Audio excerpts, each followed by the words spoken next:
I'm Zibby Owens, and you're listening to the award-winning podcast, Moms Don't Have Time to Read Books. This week's sponsor is Book of the Month Club again. Book of the Month Club is a service which I think is like the best thing ever, where you get to pick from 5 books each month to get whichever one is your favorite. Book of the Month Club is offering Moms Don't Have Time to Read Books listeners an exclusive offer of signing up for just $5 for your first book. This is not to be missed. bookofthemonthclub.com. Go check it out. And many of the books on this podcast have been Book of the Month Club picks. So go buy them. Enter code ZIBBY, Z-I-B-B-Y, for this exclusive offer. I'm here today with Jamie Brown Hantman, who's the author of Heels in the Arena, Living Purple in a Red Blue Town. Jamie has worked at the highest levels of government, including at the White House and for the U.S. Department of Justice.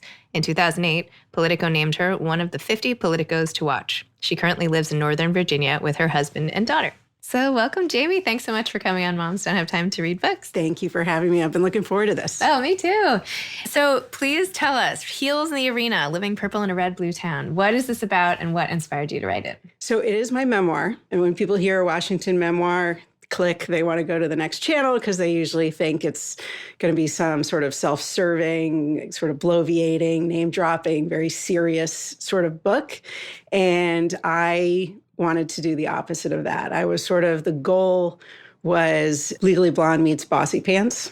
So it is a memoir, and it's about my time working in Washington, mostly in government, but I try to do it in a way that's a little more self-deprecating and hopefully a little bit funny. And you started it with this really funny quote when you're on an airplane with George W. Bush, and you told him, at a certain point, a woman has to choose between her face and her ass. Tell me, describe the scene and how that went over. Yeah, that was not something I thought was going to come out of my mouth. So one of the jobs that I had that I loved was I was working in the White House. I was a special assistant to the president for legislative affairs.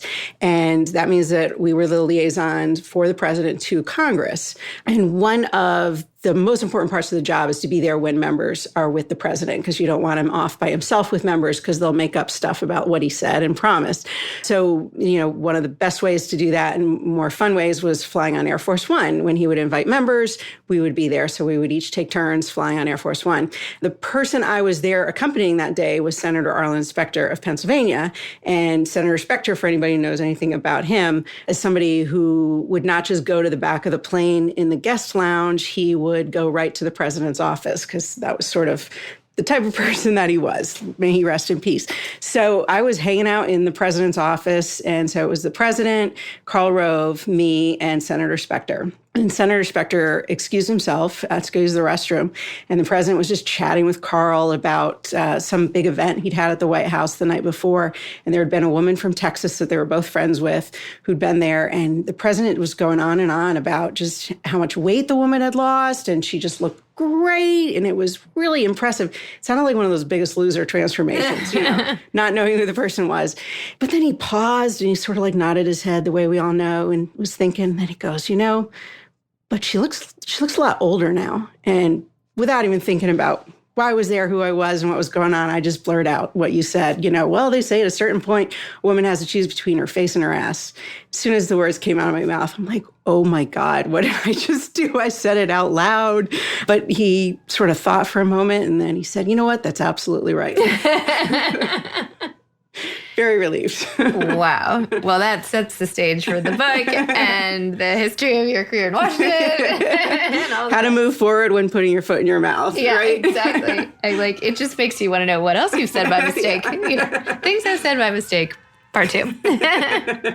So let's go back a little, because the book is not just about your time in Washington, but it's also a memoir of your life and growing up and your family and your Christian faith and your upbringing, all of it. And one of the things you talked about was being obsessed with books, especially a book like A Very Young Dancer, which, by the way, by Jill Clements, which I was obsessed with too, and has been in 2 books that I've read recently, yours and another one. Wow. So I feel like, I don't know, it's been on the brain. Talk to me about the role that books played influencing you as a child. child. As soon as I learned how to read, I was just insatiable, just had a book with me everywhere. My mom was a teacher, and so she encouraged that. And, summers we'd do the weekly trip to the little library in Moodus, Connecticut that was unair conditioned. It smelled like old books and old wooden floors. And that smell is one of my favorite smells in the world still. Sometimes she would read aloud to us. We'd have one book that we would sort of read together so we could enjoy the story. But I just started consuming books and inhaling them, basically. In second grade, we lived way out in the boondocks and had a long commute to school. And I would lay in the back of the hatchback with a Little House on the Prairie book. And I worked my way through, the whole series that year without a seatbelt on in a back of a hatchback on the way to school and back. And then we had a station wagon. You did? Whatever. Same thing. Exactly. Yeah. And then another one that is still probably my favorite book is Little Women. Just absolutely loved it. When I was writing my memoir, every woman and gal who's read Little Women thinks to themselves, I'm Jo, I'm finally being true to myself and writing my story, and it'll do well instead of all her little fanciful tales that she told. And I see that there's a movie coming out again, another remake, which I'm excited to see.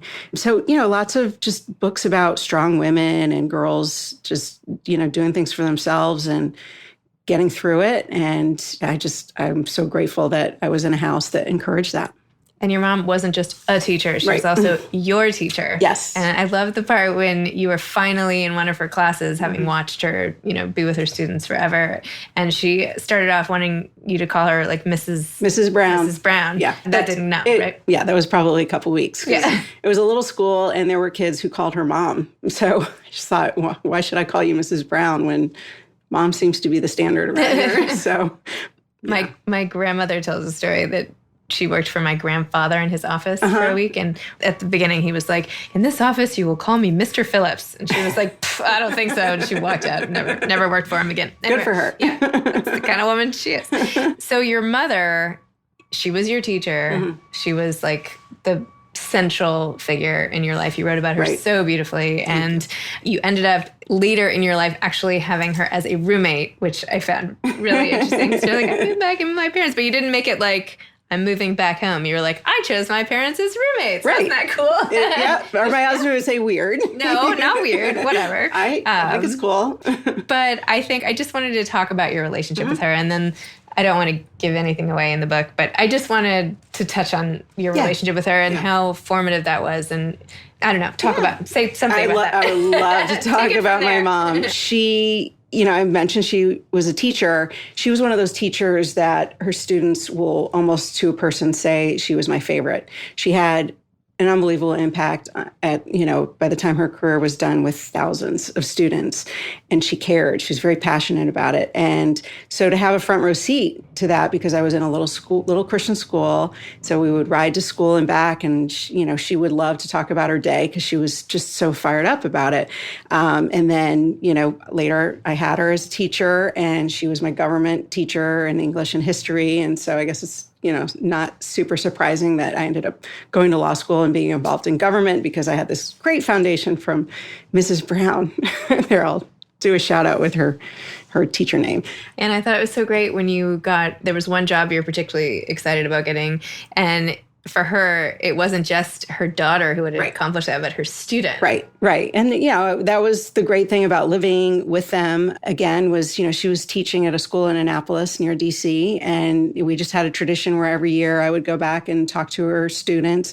And with each job that I got in government, sort of going up a ladder, you could tell she was more and more excited to introduce me to her students. She was so proud, which as a daughter, that just is a great, great feeling. And she, the fact that I was able to get a job in the White House, I had her to thank for, just starting in 12th grade, making me memorize probably 40 or 50 U.S. Supreme Court precedents for the final, which was more than I ever had to do in law school. It shows you sort of how demanding a teacher that she was. I also thought it was interesting what you said about law school, where you got to law school and realized like this was the one area where you don't necessarily have to be the top student. Right. And it opened you up to other things that were going on. You were at Georgetown. Right. You were in the middle of everything. Right. Maybe classes weren't the most important, which for an overachiever, I'm sure was like jarring in a way. Yeah, it was. I mean, I was one of those sort of Tracy Flick types who it was always about getting the top grades and doing the best that you can. And for me, I always had that goal of law school. And so that was high school, that was college. And then I get to the school of my dreams, in air quotes. And I was like, I don't enjoy law school. I don't want to go to a firm. What did I just do? I'm going to be taking out all these student loans. This is a mistake. And I was on the phone with my dad, and he was so adamant that it was really important to just stay with it and that it would open doors. He's like, he's in business, and he's like, people with law degrees, they're respected even if they're not practicing law. You just never know what's going to happen. So I took his advice. But the nice thing was that instead of worrying about sort of that Tracy Flick mentality of doing the very best that I could and being top of the class, I viewed it as the first step of my career as opposed to the last step of my education. And it took a lot of pressure off, and also just knowing that I wasn't going to try and, go to a big firm. And so I just... Yeah, just the White House. I mean, yeah, no pressure. But that's the irony, gonna, right? Work for the president himself and whatever. But I think that's part of the irony is if you let yourself sort of seek where you fit the best and you're enjoying what you're doing. I ended up, as you said, in the White House with a bunch of the lawyers who were top of their class in Ivy League, and we were all preparing, the same nominee for a Supreme Court hearing. So it worked out. So what do you attribute your success to? Like, is it persistence? Is it, what do you think? Yeah, it's definitely not just one thing. I think it starts with a foundation of doing your best when you're young and taking advantage of your education so that you are prepared for that little bit of luck. Like, it's got to be both. It has to be preparation, and then there is some element of sort of fate, karma, luck, however a person views the world. That has to be a piece of it because, for every person who's working in the White House and highly qualified to do so, there are 30 with the same type of resume who are just not there because of not having a certain relationship or not being in the right place at the right time. And you say in your book, too, sometimes you need to do the thing that scares you the most. Absolutely. Talk to me about that. What scares you the most now? Well, now I'm sure it's different than back then when you were, pioneering and tromping through the halls of the White House. Yeah. But the funny thing is, once I had my daughter, the things that scared me about work didn't really have the same bite anymore. It put a lot of things in perspective. So the things that would scare me the most actually are, about my daughter and what happens to her. And I think, any mom can appreciate that. Professionally, I'm doing the thing that is scary, putting a book out, and especially a memoir. It was one thing to have it sitting on my laptop for a year and a half, as this sort of thing that I worked on and had an editor. And then once it came back and it was, in typeface, the layout, it hit you. Like, this is going to be there for anybody to read. And you have that moment where you sort of gulp and you're like, nope, we're doing this. Let's just see what happens. So that's the scary thing now. So what made you take it from the laptop to typeset? Like, what made this into a book that now we're talking about together? I just realized that we are supposed to speak out, and we each have a unique thing to contribute to the world. And one, I have these interesting stories, but it isn't just about telling the stories. I tried to write it in a way where my stories can be helpful to other people, to young women who may want to go into public service in some way. I mean, we're in a time when people are incredibly interested in what's going on in our government, and it's exciting to see, like, Women's March and the Students March for Our Lives. There's so much passion. And I just wanted to provide a little bit of a guidebook for someone who may decide they want to take it to the next level, providing the lessons that I learned and just pieces of advice. A lot of it applies to DC, but some of it I think can apply no matter what you do. So. And what was your process like writing it? I am one of those people who can only write a little bit at a time. So I would do, 500 to 1,000 words a day. If I didn't get it done in the morning, it wasn't going to get done because I'm one of those people who's a morning person, and then my energy depletes as the day goes on. I was nowhere near doing it on a daily basis, but when you have the goal and you just keep chopping away at it, it gets done. It took me probably about a year and a half of writing. And the thing that really expedited it is having an editor who I owed pages to. And then somehow it got done a lot quicker at that point. Accountability helps with like basically everything. Yes. You talked about having broadcast news style breakdowns in the book, which I loved because I have always sort of referred to them as the same thing. Yeah. And for anyone who hasn't seen broadcast news, which came out in, I don't know, the 80s and 90s, there was a scene where Holly Hunter's at her desk and she would just unplug her phone back when phones were just landlines, and unplug her phone, cry at her desk, dry her eyes, plug her phone back in, and get back to work. And you had moments like that. Yeah. I'm sure we all have. How have you gotten through moments like that in your life? You just keep moving forward and reminding yourself that you're in the job that you have for a reason. You're qualified. You have the ability to do it. And we're all human. And, in the times that I was doing these broadcast news style cries, the most was when I went to DOJ. I was in legislative affairs there. And after only 4 months in the department, they promoted me to run legislative affairs for the entire department. I would have never raised my hand and said I was ready for it, but they thought I was, which was a nice confidence boost. But it was really, jumping into the deep end. And so the office that I inherited, I didn't move into the office, but it had a private bathroom. And so we were trying to get Attorney General Ashcroft ready for an oversight hearing in a Senate Judiciary Committee, which is probably one of the most stressful things that you have to do in legislative affairs at DOJ, because the knives are out when he goes up there. And I was running the process of getting him ready and making sure that he, no question would come his way that he wasn't ready to answer. And that was probably the most pressure I've felt in any sort of work project ever. And so sometimes I would just excuse myself and go into that nice little private bathroom and close the door and just, let it out and wipe my face and go back out. And it took a lot of pressure off, actually. It was a nice tool, I would say. Crying can be helpful. Yes. So your sister went into the military. Right. You went into politics. I'm just going to go out on a limb and say there was something about your parents' parenting that encouraged you both to do these sort of mission-driven, selfless type careers. What do you think it was?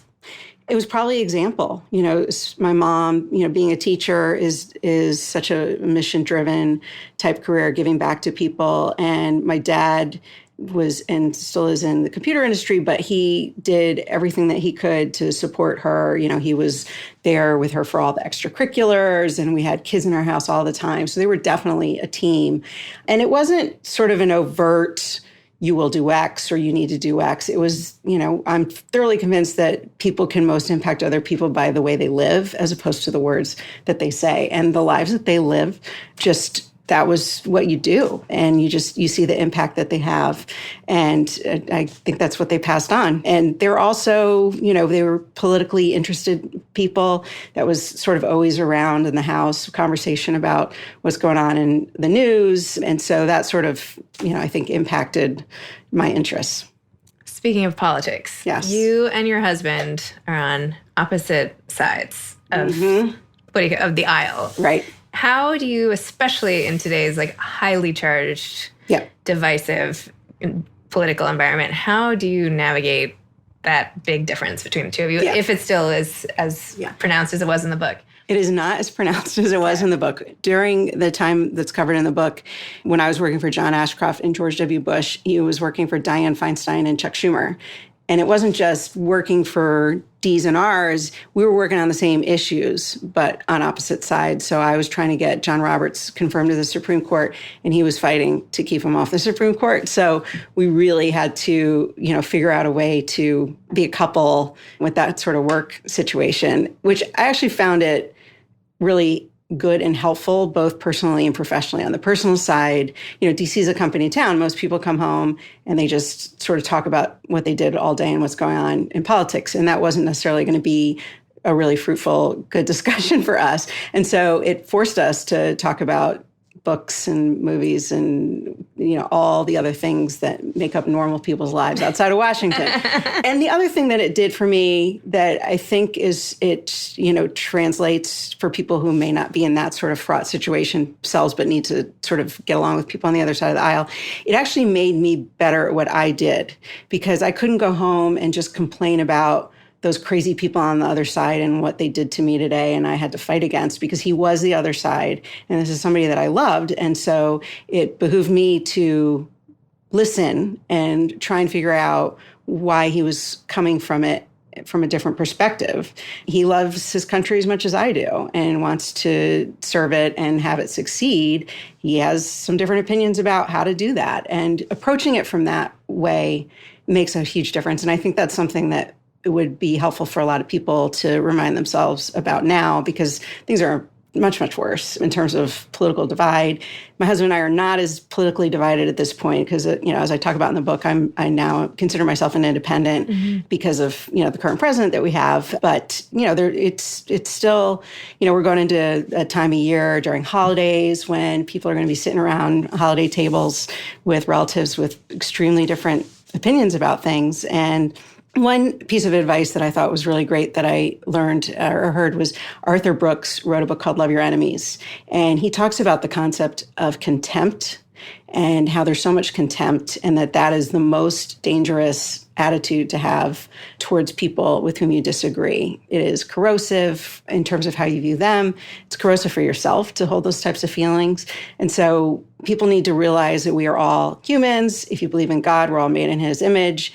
And start from that premise and then try and talk to them and figure out why they may feel the way that they do.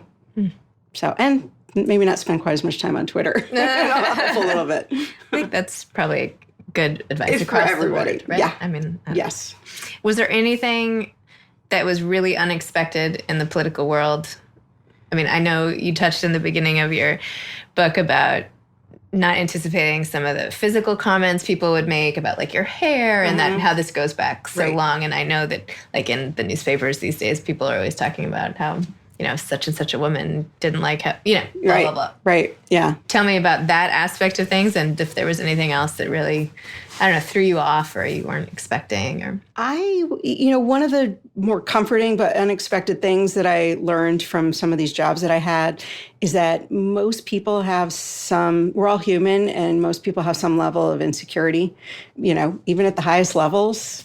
These people who go on TV and they're senators or cabinet secretaries and, you just think that they're just a master of the universe and the camera cuts off and it's, how did I do? Like we all have that side to us. And I think there's a lot of imposter syndrome in DC. I mean, I talk about it in the first page of the book is I'm sitting on Air Force One and I can't believe it. And you keep expecting somebody to come tap you on the shoulder and say, there's a mistake. We're not sure how you made it in here, but you got to go. So many of my colleagues, unless you're completely off the charts arrogant, which of course DC has some share of those too, most normal people have that feeling. And so it helps to know we're all just doing our best. I tell my kids this too, and my daughter was a little nervous about how her Halloween costume would look in kindergarten, and I'm like, everyone's thinking about their own costumes. They're not thinking about yours, right? And it's the truth. I mean, it starts then when you're first aware of yourself and the differences, and then it goes all the way, to the upper ranks of the government. We are all still kindergarterners, just hoping people like our costume. Yeah. Oh my gosh! So what are you doing now? So you finished. You had this you tell me, what are you doing now? So once my daughter was born, I hung out a shingle because I wanted to continue to have some sort of work and intellectual stimulation and challenge, but I wanted to be able to carve out my own hours and work smart. All moms know that you can get a lot done in a little bit of time. So I started consulting business, doing government relations consulting. Right now, my main client is Everytown for Gun Safety. So I'm working on the gun safety issue at the federal level, helping them, especially background checks and red flags, trying to get that passed at some point. So that keeps me busy. Very timely. Yes, I would imagine. That's such a hot issue at the moment and so important. Do you get to, so if you have a consulting firm for governor, do you have to agree with the people? Would you take on a client whose mission you didn't agree with to fight for them? No, I wouldn't. Some people Surprise, there are lobbyists who will do that kind of thing. But I would need to feel at some level pretty comfortable with the client's agenda. You're never going to agree 100% with a client, but as long as there's sort of a fundamental alignment, I think it makes all the sense in the world. And so what is coming next for you now? You have this book coming out, so exciting, or book out, so exciting, and you have your shingle hanging, and you have your daughter. Yeah. Where do you see life taking you? So one of the things that's been exciting about the book coming out is that a lot of the speaking opportunities that I'm getting are in front of audiences of younger people and young women. And so I'm going to do every single one of those that I can. I just want to talk to them about how to do it if this is what they're interested in, and how to do it smart, and how to do it for the right reasons if they really want to go into public service. So we'll see where that goes. I'm my mother's daughter. I would love to teach a class at some point. And then, I also would love to have the book do well enough that I can justify spending the time writing a novel. I would like to do that next. Enough talking about myself, that part is over. And then I want to pivot into fiction. Oh, that'd be great. Yeah. I'm glad you mentioned speaking and giving speeches, because you gave great advice in your book about giving impactful speeches. You said, every time you give a speech, strive to be interesting and authentic. Never just go through the motions. Each speech is an opportunity. If your lips are moving, you should be thinking about whether what you're saying rings true to you, and if it's adding value to the people who can hear you. Yeah. Now, that is great advice for any conversation, not just a speech. Right. But if your lips are moving, what are you doing? What are you adding? Right. Yeah. And the lesson, when I learned that lesson in a big way, it was when I was at DOJ, and I had just gotten that promotion that sort of scared me. And within the first week of having the job, they told me I needed to give a presentation to the leadership of the department. So the top 30 people, and that included Bob Mueller, Ted Olson, John Ashcroft, that group of leaders. And, that's daunting. What am I going to say that's going to make Bob Mueller's life a little better? And my predecessor sent me his notes. He's like, it's no problem. You just need to talk about what the office does and how it can help them. And I looked at his notes. He is one of my favorite people and a mentor, but they were his notes. And they were about our office being a sword and a shield. And it was all sort of very masculine metaphors and all that. And I looked at that and I thought, you know what, that's Dan's approach, but I am me, and I need to do this in a way that is true to me. And so the framing that I did, I wouldn't do it today because we're 15 years later and, times have changed, but I used examples that were extremely feminine to make my points about, how we worked with the Hill. And I got great feedback from, the leadership of the department. People loved it, and they still remember it. I ran into someone at a cocktail party, and 15 years later, he said, that was great. I still remember. So yeah, each time you're speaking, like I said, is an opportunity to make somebody's life better. Think about what you're saying. Don't just go through the motions, and try and make it different each time if you can. Is that your advice to authors too, in terms of what they would write? What other advice do you have to authors, aspiring authors? Or I would say, don't wait for anyone's permission to do this. If you have something to say, you should be saying it. It's your gut telling you that you have something unique to put out into the world. Don't become an influencer first so that you can then, take the next step, write your book and put it out there. And you don't know what's going to happen. Love it. Well, thank you for sharing your time and your expertise and experience with us. Oh, well, it's been a real pleasure. Thanks, Jamie.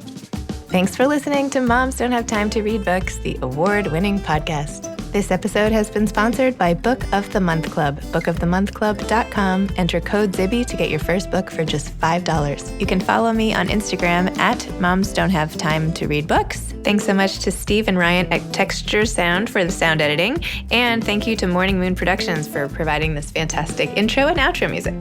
Thanks for listening. You could always email me at zibby@zibbyowens.com.